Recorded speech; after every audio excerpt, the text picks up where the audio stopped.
Hello friends, पीकेजे classes में आपका स्वागत है। और आज हम पीस एंड कॉन्फ्लिक्ट जो कि थर्ड ईयर का पेपर है, आपका एग्ज़ाम बिल्कुल आ गया, कल के बाद है। और उसमें ये 100% ये क्वेश्चन होगा, वो क्वेश्चन होगा गांधी पर। आप देखिएगा क्वेश्चन और आप ज़रूर से याद कीजिएगा कि पीकेजे क्लासेस ने आपको बताया था कि ये क्वेश्चंस आ रहे हैं। आप इसको प्रिपेयर अच्छे से कर लीजिए और बिल्कुल ही अच्छे से इसको तैयार कीजिए। आपके पास कल का पूरा दिन है, परसों पेपर होगा, आप जल्दी से इसको प्रिपेयर करके स्टार्ट कीजिए। गांधी पे क्वेश्चन होगा और एक ये क्वेश्चन मैं आपको शेयर कर रहा हूँ। Discuss some of the techniques of non violence propounded by Gandhi, examine their utility in conflict situation. Gandhi द्वारा प्रतिपादित अहिंसा के कुछ कौशलों की चर्चा कीजिए, विवाद परिस्थिति में इनकी उपयोगिता की का परीक्षण कीजिए। कि गांधी पे कुछ भी क्वेश्चन हो, ABCD इसी के इर्द गिर्द होगा, आपको यही नोट्स लिखना है। Then we should start. ये दो क्वेश्चन है। Critically evaluate the relevance of Gandhi and philosophy of non violence in creating peaceful and conflict free social order. शांति और विवाद मुक्त समाज के निर्माण में गांधी के अहिंसात्मक दर्शन पर विश्लेषणात्मक टिप्पणी करें। यानी दो सवाल है और कुछ भी होगा, आपको ये आंसर्स लिख देने। बेसिकली जब आपसे ये पूछा जाएगा तो आपको 11 प्रिंसिपल्स बताने गांधी के इंटरनेशनल पीस के से रिलेटेड। और we can start your notes इस ऐसे, आप अपने नोट्स को इस तरह से स्टार्ट कर सकते हैं। सम scholar believes that Gandhian notion did not take much interest in world affairs। कुछ विचारक ऐसा मानते हैं कि गांधीवादी सिद्धांत में वैश्विक मामलों के प्रति विशेष रुचि नहीं है। But Gandhi was influenced by international writer like Tolstoy and Henry Thoreau। और गांधी had regarded as युग पुरुष और country century man of 20th century by United Nation। परंतु गांधी टॉल्स्टॉय और हेनरी थॉरो जैसे अंतर्राष्ट्रीय लेखकों से बेसिकली प्रभावित थे। और गांधी को UN ने भी 20वीं सदी का युग पुरुष कहा था। ये बहुत इंपॉर्टेंट है। और तो हम देखेंगे कि अगर क्वेश्चन आता है तो आपको क्या पॉइंट्स होने चाहिए। तो you have to remember all this point. First one is doctrine of truth, यानी सत्य का सिद्धांत। दूसरा डॉक्ट्रिन ऑफ सत्याग्रह, सत्याग्रह का सिद्धांत। तीसरा है डॉक्ट्रिन ऑफ अहिंसा और non violence. Fourth one is doctrine of peace, शांति का सिद्धांत। फिफ्थ है doctrine of 6 agenda for non violent state, अहिंसा राज्य संबंधी 6 एजेंडा का सिद्धांत। Next is promotion of disarmament, निशस्त्रीकरण को बढ़ावा। फाइट अगेंस्ट न्यूक्लियर वेपन्स, नाभिकीय हथियारों के खिलाफ लड़ाई। International organisation and world federation, अंतर्राष्ट्रीय संगठन और वैश्विक संघवाद। Ninth is the non violent army and the Shanti Sena, गैर हिंसक आर्मी और शांति सेना। 10th is emphasise ecological concern, पारिस्थितिकीय संदर्भ पर फोकस। और 11वां है एन अल्टरनेटिव डेवलपमेंट मॉडल, यानी वैकल्पिक विकास मॉडल। तो आप बारी बारी से सबको देखिए। पहला है ट्रूथ। देखिए बहुत कुछ है गांधी का ट्रूथ का नोशन, लेकिन आपको इस पेपर में टू द पॉइंट बताना है, क्योंकि आपको बहुत सारे और चीज़ बताने हैं। So you can write in this way, there could be no beauty and no art apart from truth. सत्य के सिवा ना कोई खूबसूरत है और ना ही कोई कला है। सो सत्य is actually ultimate. Second one is Gandhi transform God is truth to truth is God. Gandhi ने ईश्वर ही सत्य है को सत्य ही ईश्वर में परिणत कर दिया था। तो ये आप दो इंपॉर्टेंट पॉइंट जरूर से लिखिएगा सत्य में। नेक्स्ट वन इज अहिंसा और non violence. Non violence as a strategy of change was developed by Gandhi in South Africa and later during India struggle for independence. एक रणनीति के रूप में अहिंसा का विकास गांधी ने अपने दक्षिण अफ्रीका के दौरे के दौरान किया था और कालांतर में स्वतंत्रता आंदोलन के दौरान भी इसका विकास किया। Non violence is infinitely superior to violence. अहिंसा सतत रूप से हिंसा से सर्वोच्च है। And third one is Gandhi ahimsa is not a negative value but positive attitude of love, sacrifice and forgiveness for the humanity. Gandhi की अहिंसा की अवधारणा एक नकारात्मक मूल्य नहीं है, वरन मानवता को प्यार बलिदान से संबंधित मूल्य है। तो अहिंसा भी हो गया। Third point is satyagraha. Satyagraha is Gandhi's most original contribution non violent struggle to fight against injustice, exploitation and dominance and war at the global level। सत्याग्रह गांधी का सर्वाधिक वास्तविक योगदान है। अन्याय, शोषण, प्रभुत्व और वैश्विक स्तर पर युद्ध के खिलाफ अहिंसक संघर्ष है satyagraha. Satyagraha as a moral substitute of war. Satyagraha युद्ध के एवज में प्रयोग किए जाने वाला एक नैतिक स्थिति है। And third one is it is not just a technique of non violence but A moral and social philosophy of life. यह केवल अहिंसा का तकनीक मात्र नहीं है, बल्कि जीवन का नैतिक और सामाजिक दर्शन भी है। तो तीसरा पॉइंट हो गया। Fourth point is peace. Peace means absence of war, important of for positive and constructive world order. शांति का अर्थ है युद्ध का अभाव और यह सकारात्मक और सृजनात्मक विश्व व्यवस्था के लिए जरूरी है. Mutually goodwill and friendship among all the peoples are the necessary condition for peace. सभी लोगों में पारस्परिक सद्गुण, मैत्री भाव, शांति से जुड़ी महत्वपूर्ण जो है परिस्थितियां हैं. Next point is doctrine of six agenda for non-violent, and Gandhi presented six agenda for non-violent states. First one is complete and universal disarmament, पूर्ण और सर्वव्यापी निशस्त्रीकरण.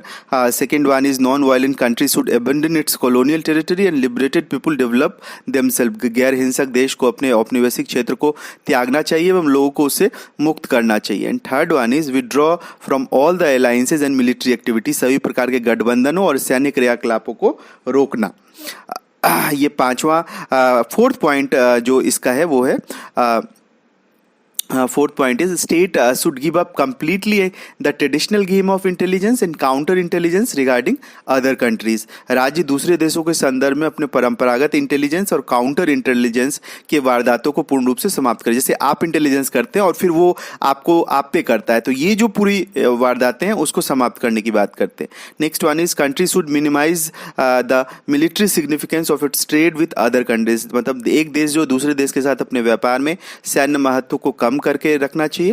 And sixth point with in that strategy is if country has sufficient resources of its on should share them with other under developed nation. अगर किसी देश के पास पर्याप्त संसाधन हो तो उसे अल्प विकसित देशों के साथ जो है वो साझा करना चाहिए. Next point is very important, that is promotion of disarmament, निशस्त्रीकरण को बढ़ावा. Gandhi rejected the argument of armaments. State acquire armament indicates a disorder, a sickness in the international system. Gandhi सशस्त्रीकरण के तर्कों को अस्वीकारते हैं और कहते हैं कि अगर कोई राज्य शस्त्रों को संग्रहित करता है वह अव्यवस्था को रेखांकित करता है या अंतर्राष्ट्रीय व्यवस्था को रुग्ण करता है. Gandhi believed that for a less armed world some nations would have to disarm unilaterally and take risk. Gandhi का ऐसा मानना था कि अल्प शस्त्र व्यवस्था विश्व के लिए देश को एक साथ शस्त्रीकरण करने जैसे जोखिम जो है एक साथ जो है निशस्त्र जैसे जोखिम को जो है करने लेना पड़ेगा, डिसीजन लेना पड़ेगा. निशस्त्र कैसे करते हैं. तो this was 7 point. Now 7th point is fight against nuclear weapons. नाभिकीय हथियारों के खिलाफ लड़ाई. Gandhi was against atomic weapons. Gandhi faith in the power of non-violent moral action against the might of weapons. Gandhi आणविक या परमाणुक हथियारों के खिलाफ थे. गांधी को विश्वास था कि हथियारों को शक्ति से केवल नैतिक एक्शन के माध्यम से, नैतिक कार्रवाई के माध्यम से ही लड़ा जा सकता है हथियारों के खिलाफ. Again next point is very important. During Hiroshima and Nagasaki attack in 1945 he said atom bomb is nothing before my truth and non-violence. Atom bomb may kill my son, myself and my family members and even 40 crore of Indians, but what does it matter? There is no power in atom bomb to kill our soul. Hiroshima और Nagasaki हमले 1945 के दौरान उन्होंने कहा था कि परमाणु बम मेरी सत्य और अहिंसा के सामने कुछ नहीं है. परमाणु बम मेरे पुत्र को मार सकता है, मुझे मार सकता है, मेरे परिवार के सदस्यों को मार सकता है या फिर 40 करोड़ हिंदुस्तानियों को मार सकता है, परंतु उससे क्या फर्क पड़ता है.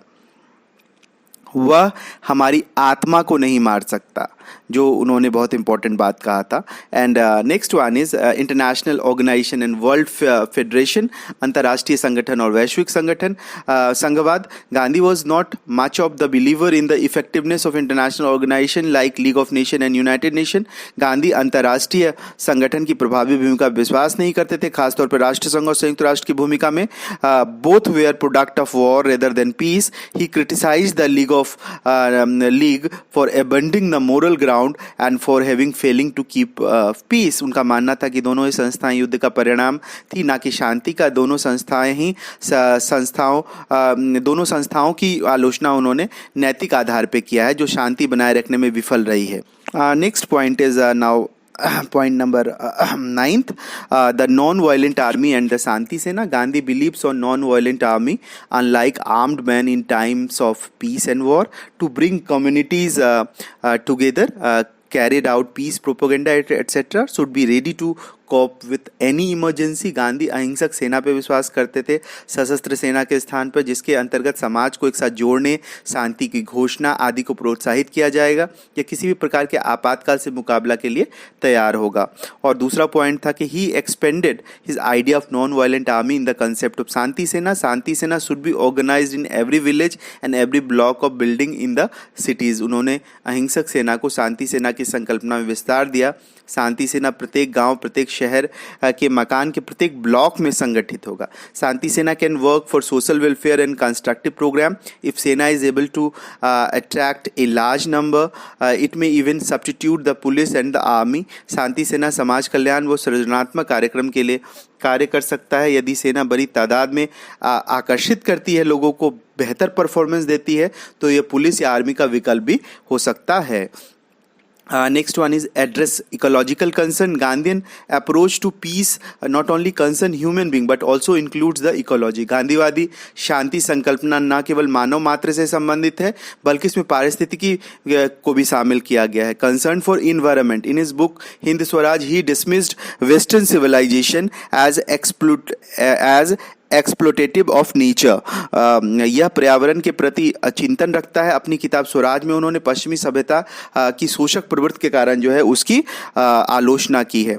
A peaceful world will arise when man learn to live in harmony with nature. एक शांतिपूर्ण व्यवस्था का उभार तभी होगा जब मनुष्य प्रकृति के साथ सामंजस्य करके जो है रहेगा.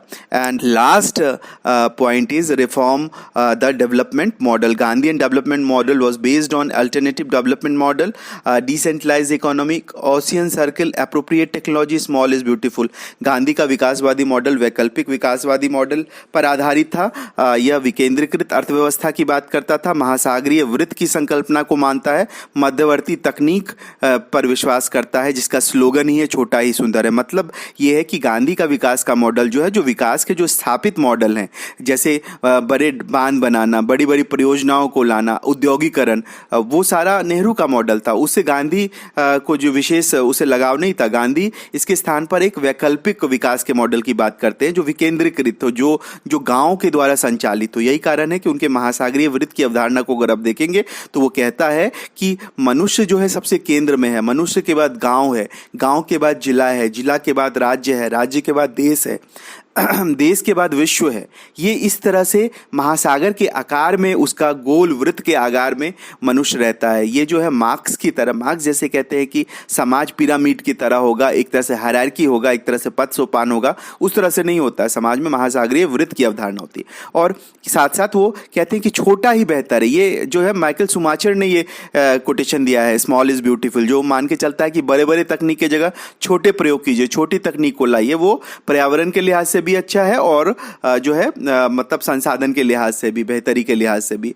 That's why he is trying to propose that alternative development model. So you can see all important points, and I think day after tomorrow will your examination. You should only spend 14 minutes. See, this is a video of 14-15 minutes, and one question will be I think essentially come in your paper. 100% you can write. Gandhian notion of peace and conflict will be in your paper, so prepare it, and please circulate this video as much you can do, please, and all the best for your paper. And in next video I will just elaborate 4-5 very important questions on peace and conflict. All the best.